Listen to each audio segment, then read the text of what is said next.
भगवान का भजन करने के लिए और कर्म का भोग भोगने के लिए। भजन करो, भोग भोगो, पूर्व में करा है, आज भोगेंगे। तो मनुष्य की देह में ही ज्ञात होता है कि हमने कुछ करा होगा, इसलिए हमको दुख मिल रहा है। हमने करा होगा तो हमको तकलीफ मिल रही है।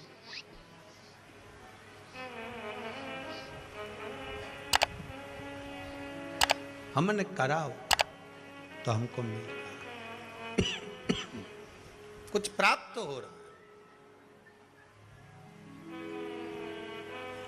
खूब कमाओ, शुभ दीपावली आपको। खूब कमाओ, डटकर कमाओ, अपनी कैपेसिटी से भी ज्यादा कमाओ, जितनी आपकी सामर्थ्यता है उससे भी ज्यादा कमाओ।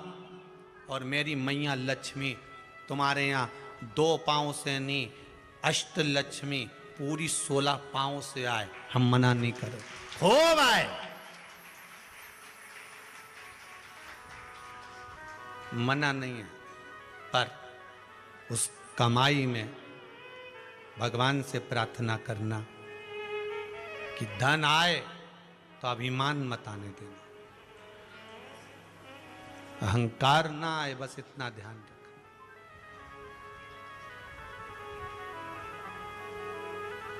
लाल चंदन का जो जल होता है, ये व्यक्ति के जीवन में जो धन कहीं रुक गया, अटक गया, नहीं दे रहा, बेलपत्री के वृक्ष के नीचे, जड़ के नीचे सिंचन करने से वो प्राप्त होता है।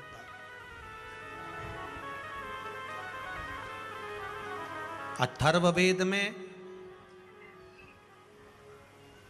छंदो ज्ञान उपनिषद में, दोनों में, अथर्ववेद में भी वर्णन है और महाराज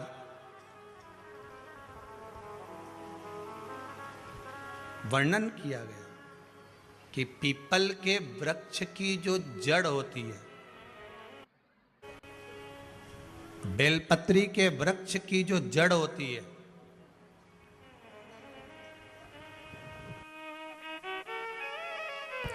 और आंवले के वृक्ष की जो जड़ होती है, इसके नीचे स्वर्ग का निवास होता है। किसका निवास है? स्वर्ग का निवास।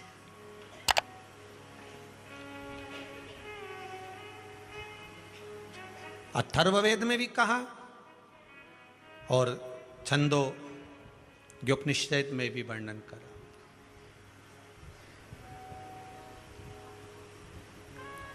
एक पीपल, एक बेलपत्र, एक आंवला, इनके जो जड़ है, वो जड़ के नीचे स्वर्ग का निवास। ये जहां लगे,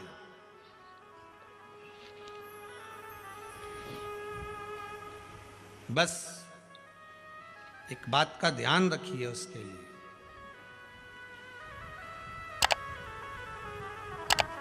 कि जहां पर ये वृक्ष होता है और उस वृक्ष के नीचे बैठकर हम जब किस जल का सिंचन कर रहे हैं, जैसे अभी आपको कहा था कि जल में अगर लाल चंदन मिला हो और आप बेलपत्री के जड़ में सिंचन कर रहे हैं तो लक्ष्मी की आवक बढ़ेगी ना। अटक गया, नहीं आ रहा, आएगा।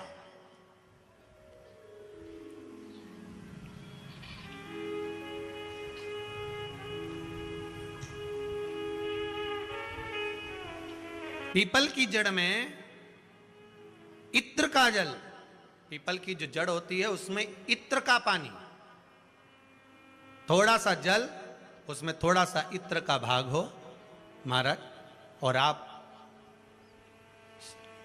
भगवान पीपल देव, पिपलेश्वर महादेव का स्मरण कर कर पीपल की जड़ में अगर जल चढ़ा रहे हैं और मान लो शरीर में कोई कष्ट हो गया है, शरीर में कोई रोग हो गया है, कोई मालूम पड़े ये हाथ 4 दिन से दुख रहा है, या 4 दिन से ये नस दब गई है, या ये कमर दब रही है, तो आप 2-4 दिन कर देखो। कलश के अंदर जल, जल में इत्र का थोड़ा सा भाग पीपल की जड़ के नीचे आप उसका सींचन करिए पिपलेश्वर महादेव के नाम से। उस जल को थोड़ा सा भाग लेकर आ जाओ उसी में से जो चढ़ाया है, और उस स्थान पर जहां कष्ट है उसको लगाना प्रारंभ करिए। 2 दिन 3 दिन कर देखो। प्रैक्टिकल करने में क्या जाता है? सीवर वाला महाराज झूठ बोल रहा हो तो प्रैक्टिकल करने में क्या जाए, अपना करते रहो। जिन जिन ने प्रैक्टिकल करे उनका रिजल्ट यहां सामने है, जिन जिन ने करे। और अभी और पत्र दे गए पढ़ने के लिए हो, अभी कहीं का भजन आएगा जब देख लेंगे। करते रहो। तीसरा महाराज, आंवले के वृक्ष की जड़। आंवले के वृक्ष की जो जड़ होती है, इसके नीचे शिव महापुराण की कथा कहती है, विष्णु पुराण कहती है, स्कंद पुराण कहती है महाराज कि भगवान नारायण स्वयं इस जड़ के नीचे अपना विश्राम करते हैं महाराज। इस जड़ के नीचे प्रयास करा करो। 1 चुटकी हल्दी, कितनी? मात्र 1 चुटकी हल्दी। आंवले के वृक्ष के नीचे भगवान हरि हर महादेव, कौन से महादेव हैं? हरि हर महादेव के नाम से रखकर उस पर पूर्व मुख कर पूर्व की ओर मुख कर जल समर्पित करना प्रारंभ कर दीजिए। आप अगर प्रयास करेंगे शुक्रवार की शुक्रवार करें, या नवमी की नवमी करें, अष्टमी की अष्टमी करें, प्रदोष की प्रदोष कर लें, सोमवार की सोमवार कर लें, तो आंवले की जड़ के नीचे अगर हमने हल्दी रखकर जल का भाग समर्पित करा है पूर्वभिमुख होकर, तो अगर व्यापार नहीं चल रहा है, 1 हफ्ता हो गया बैठे हुए हो, कोई ग्राहकी नहीं है, तो 1 बार करो। दूसरी बार करने जाओगे तो आप अपने आप दौड़ कर जाओगे कि मेरा 1 हफ्ते से व्यापार अच्छा चल रहा है। आप दूसरी बार करोगे तो आपको ये ज्ञान उपदेश ये प्राप्त हो जाएगा, अपने आप रिजल्ट सामने आएगा कि हाँ, हमने आंवले के वृक्ष के नीचे हल्दी को समर्पित करा था, और उसको चढ़ाने के बाद हमने जो जल चढ़ाया है उसका फल हमको प्राप्त हुआ, उसका फल हमें मिला है।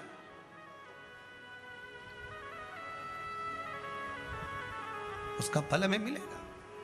कोई भी क्रम करे, हम फिर कहेंगे, फिर निवेदन करेंगे, कुआं खोदो, एक जगह खोदो, पानी निकलेगा।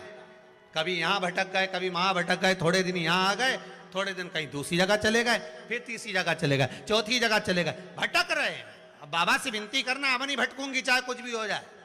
बहुत भटक ली, सारी दुनिया में जाकर घूमी आई, सबसे निवेदन कर आ गई, अब मेरे बस की नहीं बची, अब तो तेरा दरबार है और तेरा भजन है, इसके सिवाय कुछ नहीं करूं। श्री शिवाय नमस्तुभ्यम, श्री शिवाय नमस्तुभ्यम, श्री शिवाय नमस्तुभ्यम, श्री शिवाय नमस्तुभ्यम। इसके सिवाय कुछ नहीं करो।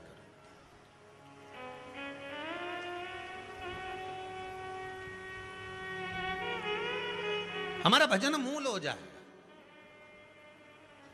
एक विदल और उत्पल 2 असुर हुए। पार्वती मैया ने जो भजन करा था, स्मरण करा था, शिव मिले थे, उनकी भक्ति दृढ़ थी। विदल और उत्पल ने एक बार माता पार्वती जी को देखकर बड़े आनंद के साथ उनकी ओर लोभित हो गए, उनकी ओर आसक्त हो गए।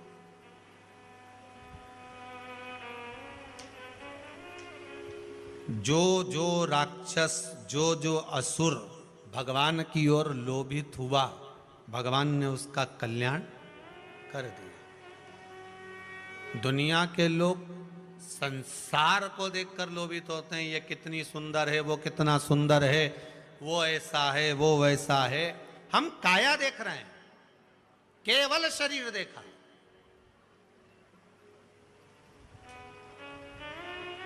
आधे से ज्यादा रिश्ते तो ये काया के चक्कर में गड़बड़ हो गए। लड़का अच्छा है साहब, लड़की बहुत बढ़िया है, दिखने में तो कई जोरदार, अब पहले का समय, आज का समय, पहले के जमाने में सूरत नहीं देखते थे, चरण देखते थे। आज के जमाने में चरण नहीं देखते, सूरत देखते।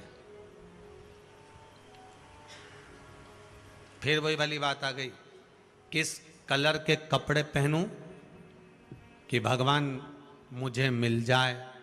शिव महापुराण की कथा कहती है, कपड़ा बदलने से परमात्मा नहीं मिलता, कलेजा बदलने से भगवान तुम्हारे सामने आकर खड़ा हो जाता है। कलेजा बदलना, कपड़ा बदलते बदलते तो जिंदगी निकल जाएगी, भगवान नहीं मिलेगा। पूरी जिंदगी निकल गई। क्या हुआ कपड़ा बदलने से? वो रावण ने बदला था, क्या हुआ कपड़ा बदलने से भगवान ने?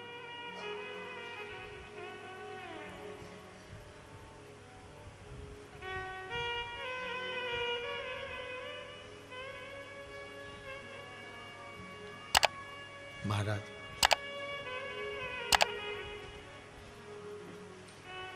तुम काशी जी में रहिए और भोले जी को भजिए,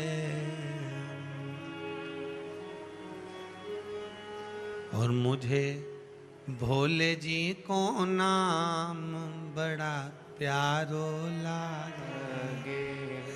आप जिस स्थान पर, जिस जगह पर, जिस भूमि पर, जिस क्षेत्र में जहां निवास करो, भगवान की अविरल भक्ति में डूबे रहो। विदल और उत्पल भगवान की मां जगतजननी जगदम्बा को देखकर, माता पार्वती को देखकर आसक्त हो गए, आसक्त हो गए। हमें शरीर देखकर आसक्ति नहीं प्राप्त करना।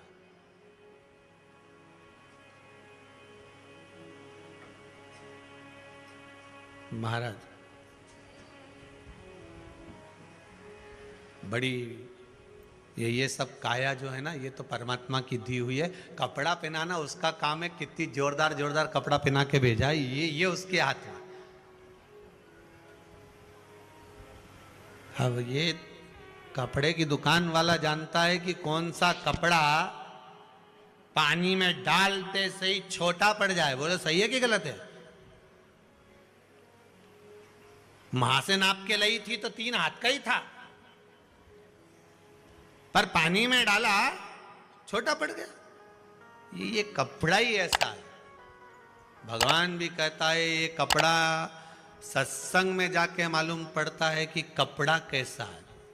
नहीं तो कई कई का कपड़ा तो बस पानी में डाला सुकड़ी गया, कहीं कहीं का कपड़ा तो पानी में डालते से कलर छूट जाए। ऐसा संसार में भगवान पैदा करा मनुष्य को।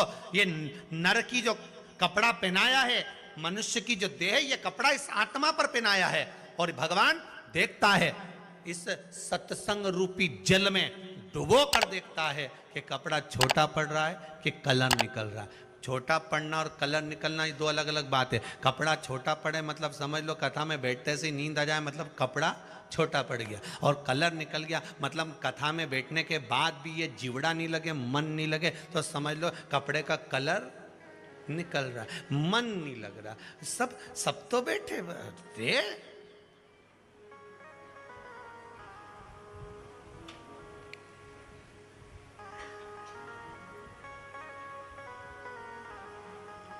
हमसे ही कई लोग कहे महाराज जी, कई महाराज उन कथा कहते हैं और आप कथा कहते हो। कई महाराज कथा के और इतना आराम से ऐसा ऐसा बोले, उन भगत लोग उनकी आंख में से आंसू झड़ता फिरे, सब रोए बेचारा उन बैठ बैठ के। और तुम्हारी कथा में बापड़ा एक नहीं रोए दिन भर, बट हे करे।